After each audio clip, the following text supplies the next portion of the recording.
Big surprise, today Robinhood put even more limitations on what users could do on its app. They cited, quote, extraordinary market conditions to temporarily turn off instant buying power for crypto. My feeling is good riddance. This is an app that wouldn't even let you withdraw your Bitcoin. Who needs them? But still, for that set of users who's there, it's just yet another betrayal. Coinbase has absolutely surged as people try to get off Robinhood, and Coinbase and Kraken and other apps have actually struggled to keep up with the load today. The point is, something is shifting, it's all connected, and we can all feel it. Welcome back to The Breakdown with me, NLW. It's a daily podcast on macro, Bitcoin, and the big picture power shifts remaking our world. The Breakdown is sponsored by Nexo.io and produced and distributed by CoinDesk. What's going on, guys? It is Friday, January 29th, and today we are talking Elon. Now, just a little bit of housekeeping before we start. You may notice that the audio is a little more echoey than normal. As you guys know, I moved this week and the new studio isn't fully set up, so apologies for that. We should be back to normal quality by the beginning of next week. Now, let's talk about the brief, or the absence of the brief. Usually I do the brief, it's 3 topics. It's a way to tell other stories that aren't the main thing I want to discuss in the day to keep you guys posted on what's going on in the macro world. But right now, everything is so heightened, it feels like what matters isn't these sort of smaller detail stories, like, am I really going to cover another initial jobless claims report today? Instead, right now, what feels like it matters is taking this space to try to make the connections between everything. I feel, you feel, we all feel the tectonic plates of history shifting under our feet. Forces that have been building for a generation are erupting into messy, chaotic upheaval, and we're all just trying to make sense of it. I'm sure at some point next week, it'll be the right call to use the brief to cover these smaller topics again, but right now, the lines between Bitcoin, macro, stock markets, politics, the internet itself is all blown to hell. We're in the convergence and the eye of the storm of messy, radical change. So with that, let's discuss our main topic. Elon Musk pumps crypto to the moon. Looking at Bitcoin and crypto over the last few days, on the one hand, they've been almost entirely overshadowed by what's been happening with WallStreetBets and Robinhood. There's a collective sense, as I described yesterday, of the significance of this moment, that it transcends one segment of the industry but is instead about power and whether markets will continue to only serve large interests or whether they can be wrenched back to something that is truly free. The newest Twitter superstar, WSB chairman, put it this way: the entire system has been exposed as corrupt. We must stand united as one people. The media will try and divide us again, but we must not give in. Certainly one dimension of that uniting is the crypto kids and the Bitcoin kids and the WallStreetBet kids coming together. And with that said, the two conversations did start to converge a little bit. Let's go back to that same Twitter user, WSB Chairman.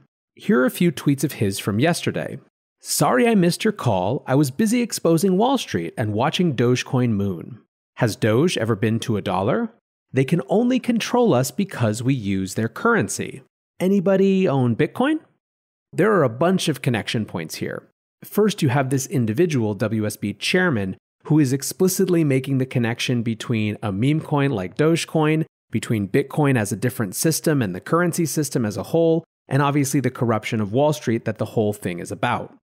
Dogecoin got wrapped up in the whole WallStreetBets thing as well when it got turned off by Robinhood as part of the series of assets that weren't allowed to be traded in the same way. And we'll come back to Robinhood turning off trading of things in just a minute. And then there's an Elon Musk connection. WSB chairman tweeted, on Tuesday I had 12,000 followers. Then Elon Musk liked my tweet and life got crazy. Thank you to all 600,000 of you that have joined the movement. We're just getting started. And of course, as per the title, Elon is the starting point for this discussion today. Last night, Elon changed his Twitter profile to a single word, Bitcoin. He also added an extremely cryptic tweet, in retrospect, it was inevitable. First, let's talk about the reaction to it. The market, liked it. Bitcoin jumped over 10%, landing over 38,000. In the process, it sparked a boatload of short liquidations across exchanges, 387 million in liquidations to be exact. Up to that point, the market had been skewing bearish, and this unexpected event ripped it in the other direction. Which, by the way, is an absolutely beautiful analogy to WallStreetBets' savage struggle to short squeeze Melvin Capital and other professional shorters that we talked about yesterday. Musk himself has a known contempt for short sellers, so you have to think he's at least a little pleased with himself. Looking for the best way to stay on top of your investment game? Nexo.io has you covered in 3 easy steps with their high-yield savings account for digital assets. Step 1. Create an account at Nexo.io. Step 2. Transfer assets to your secure Nexo wallet with no minimum or maximum limits on funds deposited. Step 3. Sit back, relax, and earn up to 12% compounding interest paid out daily on your crypto and fiat. Your passive income made simple. Get started at Nexo.io. A few other interesting notes on this point. The current largest mining pool by hash rate, F2 Pool, embedded the tweet in Bitcoin block 668197.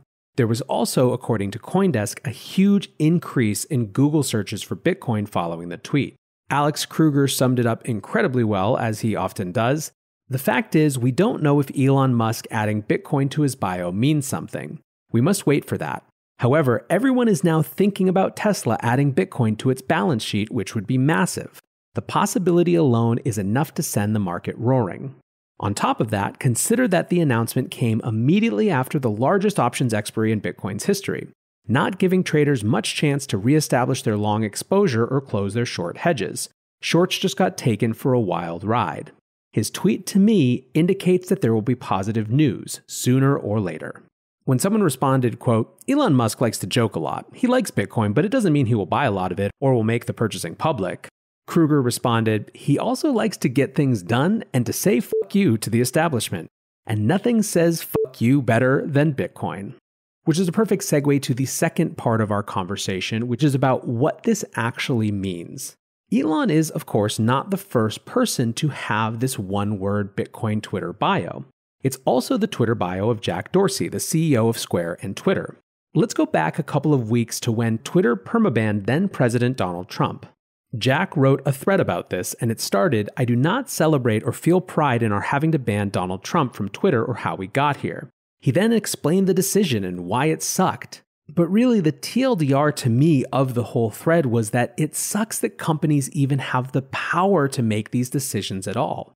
Indeed, he said in the same thread, "The reason I have so much passion for Bitcoin is largely because of the model it demonstrates. A foundational internet technology that is not controlled or influenced by any single individual or entity. This is what the internet wants to be, and over time, more of it will be." This sentiment was echoed last night in a tweet from Naval. He said, "There's only one technology stack capable of taking on government-backed gatekeepers, and it ain't free mobile apps." He followed this up with, "It's easier to build a new financial system than it is to reform the existing one." And this is the connection point between everything we discussed yesterday about WallStreetBets, about generational frustration, and everything we're discussing today about Bitcoin. A number of others followed Elon's example. Alexis Ohanian, the co-founder of Reddit, a prominent investor, a former best-selling author about the internet with his book Without Their Permission, the husband of Serena Williams, one of the greatest athletes of all time. He also changed his profile to simply the word Bitcoin. Mr. Beast, one of the most prolific and interesting creators in the YouTube economy, also changed his profile to Bitcoin. A few days ago, Mr. Beast said that he's putting $1 million of Bitcoin in a time capsule that will be delivered to the moon. This is a guy who has this tweet pinned. "I want to build other channels like Beast Gaming and Beast Reacts so I can run my main channel at a loss and grow as big as possible, and then use my main channel's influence to one day open hundreds of homeless shelters and food banks and give away all the money. That's my game plan, and if you don't believe me, just watch. I promise I'm dying with $0 in my bank account, and I refuse to live a materialistic life." Now, in case you're skeptical of his capacity to do this, this is a guy who has 3 of the top 5 growing YouTube channels right now. He clearly has a sense of what he wants to do with money and the power that money brings, and it is not what other people expect young, rich people to do. I started the show by saying that everything is connected, that there is a moment of significant change, and this is what I mean. Yesterday, as I mentioned, Doge became the first crypto to get swept up in the ban of all of these WallStreetBet assets. And although I'm talking largely about a bigger Bitcoin change, I'll spend a second on Doge. Here's what I tweeted today. Doge is truly the most perfect antidote for fundamentals concern trolling. You say we're breaking the rules by not caring about PE ratios and shit? Fine, here's a meme coin made entirely as a joke that's worth 800% more today than yesterday. What are you going to do about it? The point that I was making is that one of the most patronizing and frustrating responses to all of this WallStreetBets stuff is the idea that somehow this group of people just doesn't get what the stock market is about. That somehow the only legitimate stock market strategy is making bets based on fundamentals. Effectively, if you're not a hedge fund, if you're not a big institutional investor, you only get to be a value investor. That's your only strategy available. We even today have Elizabeth Warren saying that the stock market should be entirely based on fundamentals. Should is a whole separate conversation, and I'll refer you to my Bitcoin philosophy show when we want to talk about should. But the reality of free markets is that you don't get to make those choices. So I do think on some level I appreciate just what a middle finger to all of these people Doge really is. But going back to its banning, big surprise, today Robinhood put even more limitations on what users could do on its app. They cited, quote, extraordinary market conditions to temporarily turn off instant buying power for crypto. My feeling is good riddance. This is an app that wouldn't even let you withdraw your Bitcoin. Who needs them? But still, for that set of users who's there, it's just yet another betrayal. Coinbase has absolutely surged as people try to get off Robinhood, and Coinbase and Kraken and other apps have actually struggled to keep up with the load today. The point is, something is shifting, it's all connected, and we can all feel it. All right, that's it for today, guys. On tomorrow's show, I'm going to dig back into what's been happening with WallStreetBets specifically, and Sunday's long read will be Ray Dalio's new letter on Bitcoin. I appreciate you listening. I hope you're following along. I'm excited to be building the future with all of you. And until tomorrow, guys, be safe and take care of each other. Peace.